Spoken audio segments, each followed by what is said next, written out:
Dengan kondisi ini, saatnya kita kerja dari rumah, belajar dari rumah, ibadah di rumah.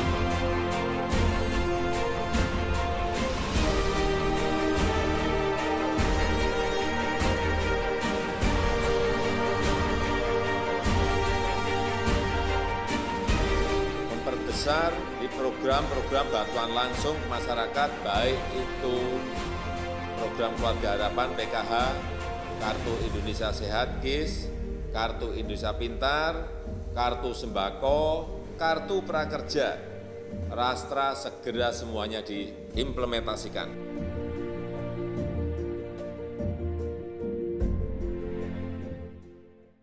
COVID-19 alias Corona memukul kesehatan dan menguji ekonomi yang rentan.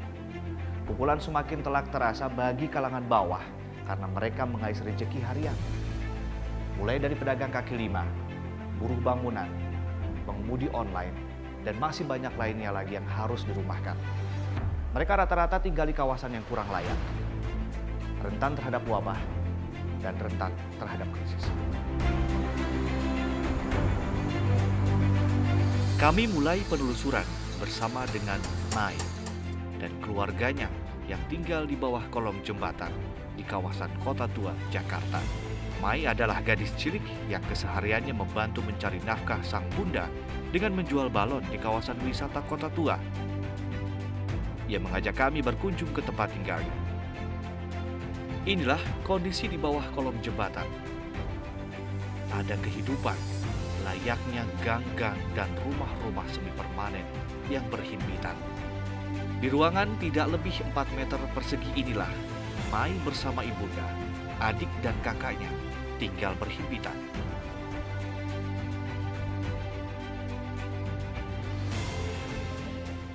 Dengan ibu siapa pun namanya? Ibu Daryuni. Ibu Daryuni. Iya.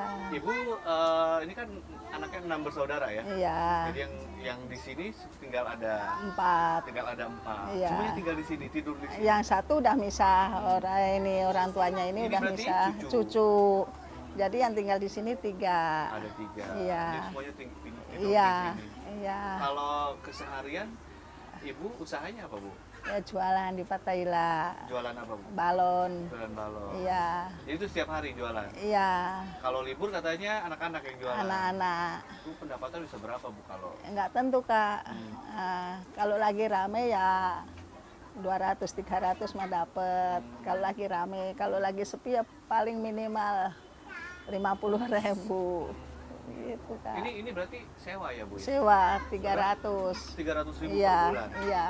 Oke, jadi dari hasil jualan balon, Iya. ibu untuk sewa rumah, Iya, untuk biaya makan. hidup, gitu Iya. ya.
Ekonomi dari Corona. Pada stimulus ekonomi pertama, jurus pemerintah adalah dengan membagikan kartu prakerja yang akan dipercepat implementasinya di minggu ketiga atau keempat bulan Maret 2020. Sementara itu, Kemenaker memanfaatkan kuota 500.000 dari total 2 juta penerima manfaat. Jurus kedua di stimulus pertama yang berkaitan langsung dengan kaum miskin adalah kartu sembako. Sementara stimulus ekonomi kedua menyasar sektor keuangan, termasuk di dalamnya restrukturisasi untuk seluruh kredit atau pembiayaan termasuk UMKM tanpa melihat plafon dan jenis debitur. Sementara jurus berikutnya adalah stimulus ekonomi lanjutan untuk penduduk termiskin dan komunitas terdampak. Bantuan diberikan dalam skema bantuan langsung tunai atau BLT yang diberikan pada 40% penduduk termiskin dengan total 29,3 juta keluarga penerima bantuan. Bantuan langsung juga berupa transfer ke perkotaan dan pedesaan termasuk dana desa. Bantuan langsung di kota besar mencakup komunitas yang paling terdampak, mulai dari pekerja mal, pekerja di pasar dan warung, pengemudi online, dan sektor lainnya. Pemirsa, saya berada di kawasan Kampung Rawa, Jakarta Pusat, sebuah kampung yang menurut berbagai pihak diklaim sebagai kampung terpadat se-Asia Tenggara.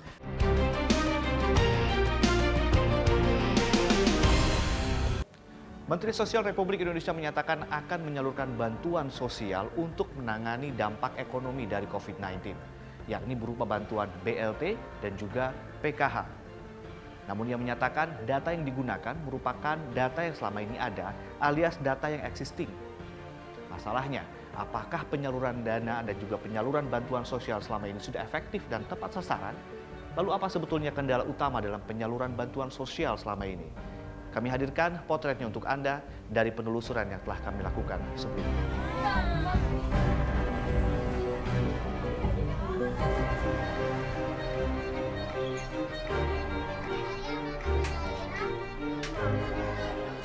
Pemirsa, saya berada di kawasan Kampung Rawa, Jakarta Pusat, sebuah kampung yang menurut berbagai pihak diklaim sebagai kampung terpadat se-Asia Tenggara, di mana di kawasan seluas 31 hektar ini dihuni oleh lebih dari 26.000 jiwa, di mana mereka bekerja sebagai buruh dan juga pedagang dan juga berpenghasilan rendah begitu, dan bisa dikatakan mereka tinggal di sekitar ruangan dengan luas sekitar 3 kali 3 meter dan anggota keluarga sebanyak 5 hingga 7 orang. Jadi bisa dibayangkan betapa padatnya di setiap ruangan-ruangan yang ada di sini. Dan di kampung ini ada sekitar 189 orang atau 189 jiwa yang menerima bantuan PKH.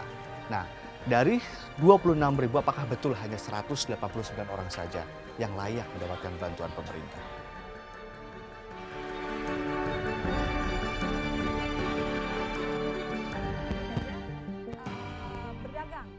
Didampingi oleh Ani, petugas pendamping sosial, kami mengunjungi Ibu Yuyun, warga penyandang disabilitas penerima bantuan. Lagi bikin apa, Bu? Pepes. Bumbu pepes ya? Iya. Ini untuk dibikin pepes, terus dijual. Dijualnya kemana, Bu? Dikirim-kirim ke warung. Warung. Kalau Ibu dapat bantuannya berapa sih dari PKH? 250 kemarin paling besar ya, kemarin ada tambahan. Buat bayar buku 175, terus buat bayaran 140. Sisanya ini buat pepes. Nah kalau buat modal modal usaha, iya. kalau sehari-hari Sehari-hari dari suami. dari suami. Masih bekerja ya? Iya, kerja. Kerja apa tuh, Bu? Ngurut. Ngurut. Iya. Ini rumahnya Ibu sendiri? Bukan. Bukan. Rumah nyewa. Rumah nyewa. Iya.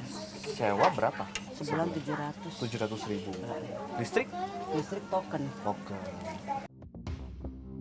Menjadi penerima bantuan adalah keberuntungan untuk Yuyun, karena ia adalah salah satu dari 189 keluarga yang ada di Kampung Rawa yang terdaftar sebagai penerima program Keluarga Harapan. Sementara 7.000 lebih keluarga miskin di kawasan ini masih mengantri untuk mendapatkan bantuan dari pemerintah.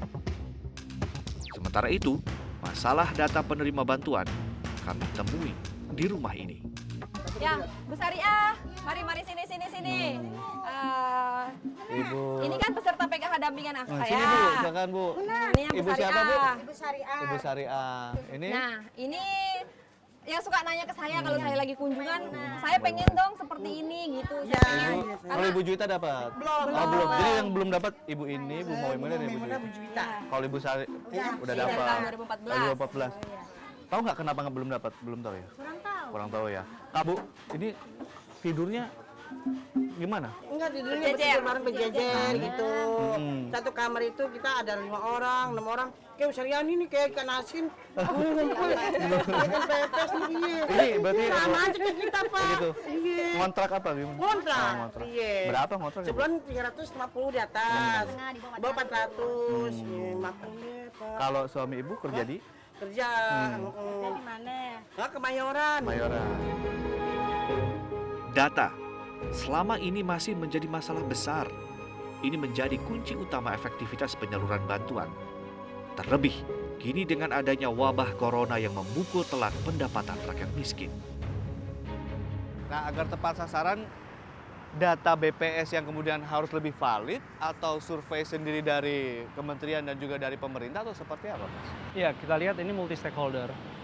BPS kita lihat kredibilitas datanya cukup baik ya. Tapi bagaimana dengan misalkan TNP 2K, kemudian dengan Kementerian Sosial, karena data kemiskinan ini dari mereka. Ya, yang untuk penerima ya, sehingga kita lihat memang harus ada updating terus survei sehingga lebih tepat sasaran dan ada target yang jelas selain angka kemiskinan secara spesifik di daerah mana yang sebenarnya angka kemiskinannya mengalami penurunan karena PKH itu. Tidak bisa diagregasi secara nasional. Ini baru persoalan PKH.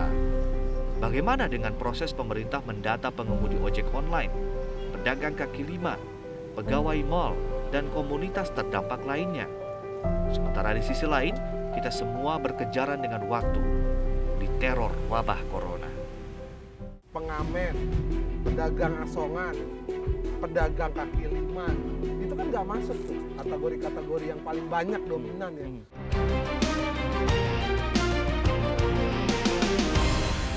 Jauh sebelum corona mewabah di tanah air, pekerja informal selama ini merupakan sektor tenaga kerja yang tidak memiliki jaminan sosial, baik ketika mereka mengalami kecelakaan kerja maupun ketika wabah atau bencana sehingga mereka kehilangan mata pencahariannya.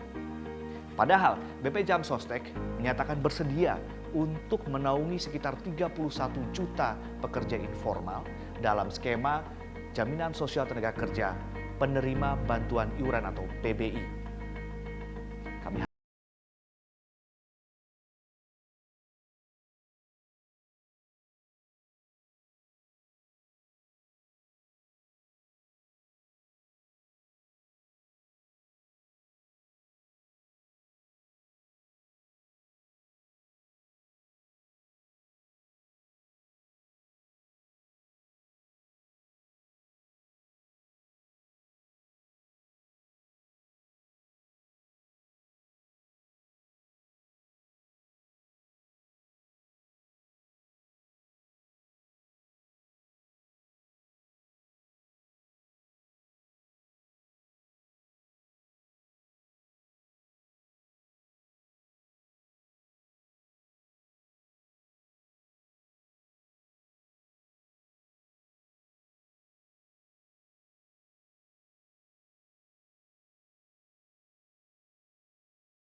Bu Nurul sekarang umur berapa, Bu? Saya umur 65.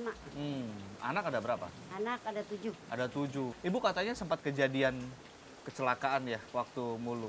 Iya, kejadiannya waktu itu saya lupa tanggalnya berapa.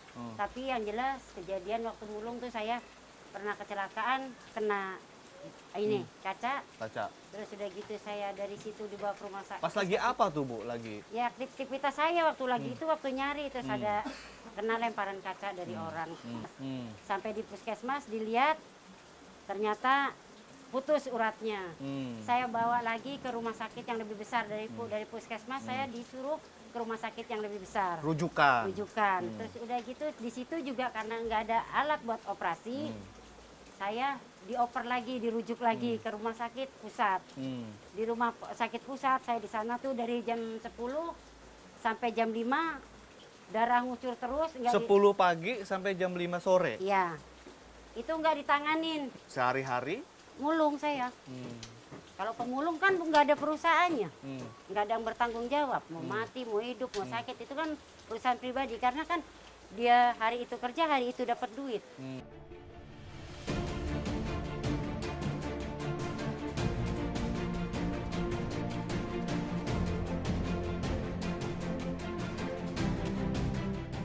Soal pembantu rumah tangga, mohon maaf ya, pengamen, pedagang asongan, pedagang kaki lima, itu kan nggak masuk tuh kategori-kategori yang paling banyak dominan ya. Yang menurut saya angkanya sih kalau dihitung-hitung besar juga. Berapa kalau hitungan kalau enggak, Bang Maruf? ya, BPJS BDT aja ada 119 juta, 49 juta penerima pekerja, ya hampir 79 juta lah. 79 juta orang. Seluruh Indonesia ya. Iya dong.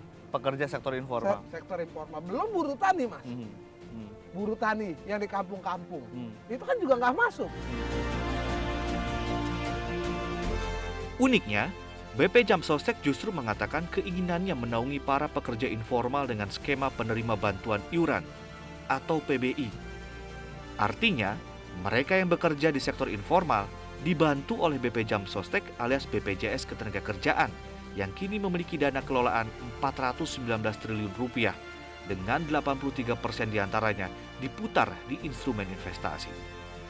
Ya, jadi dari total dana kelolaan kita, 83% dari 419 triliun itu kita tempatkan di instrumen yang berhubungan dengan pemerintah. Sebagian besar kita tempatkan di surat berharga negara atau SBN. Nah, yang lain tempatkan di deposito bank pemerintah. Dengan demikian ikut menggerakkan roda pemerintah dan perekonomian nasional. Nah, tentunya karena kita menempatkan kepada pemerintah, bisa nggak diberikan sweetener misalnya? Nggak sekian persennya misalnya. Berapa persen, Pak? 1% atau 0,5% ya, dialokasikan untuk membantu para pekerja yang saat ini belum tercover, yaitu pekerja rentan. Saya membayangkan kalau mereka itu di cover melalui PBI, ya, kan sudah terlindungi oleh BPJS Ketenagakerjaan. Begitu ada risiko, mereka diklaim ke sini. Artinya mewacanakan untuk juga punya PBI untuk BP Jam Sostek. Kita sudah bicara ini dengan kementerian lembaga terkait, wacana untuk memberikan PBI kepada para pekerja rentan. 1% dari 419 triliun artinya bisa mencapai 4,2 triliun. Jumlah besar untuk membantu skema bantuan iuran bagi pekerja informal. Namun sayangnya, hingga wabah ini datang, keinginan itu belum terrealisasi. Jika saja BP Jam Sostek bisa dioptimalkan, maka ketika ada pekerja informal terpapar COVID-19, misalnya ketika mereka sedang menarik ojek atau menunggu warung kaki lima, maka biaya perawatan bisa di-cover oleh BP Jam Sostek. Bahkan ada satu jaminan sosial bernama santunan tidak mampu bekerja yang bisa diberikan selama 1 tahun penuh atau dengan jangka waktu yang bisa disesuaikan. Ketika ada yang meninggal, ada santunan meninggal dengan biaya sekitar 48 kali upah dan juga ada beasiswa bagi anak-anak yang ditinggalkan. Nah, wabah dan juga bencana sebagai force majeure seharusnya juga bisa menjadi poin penting di dalam klausa-klausa untuk penentuan santunan tidak mampu bekerja atau kehilangan pekerjaan. Satu lagi yang paling penting adalah alat pelindung diri bisa dibagikan kepada para pekerja informal ini. Intinya saat ini pemerintah harus bergerak cepat dan tepat dalam hal data dan mengintegrasikan seluruh sumber-sumber pendanaan dan juga anggaran untuk menangani dampak ekonomi akibat COVID-19 ini. Karena ini bukan lagi masalah daya beli, tetapi juga bagaimana rakyat bawah bertahan hidup.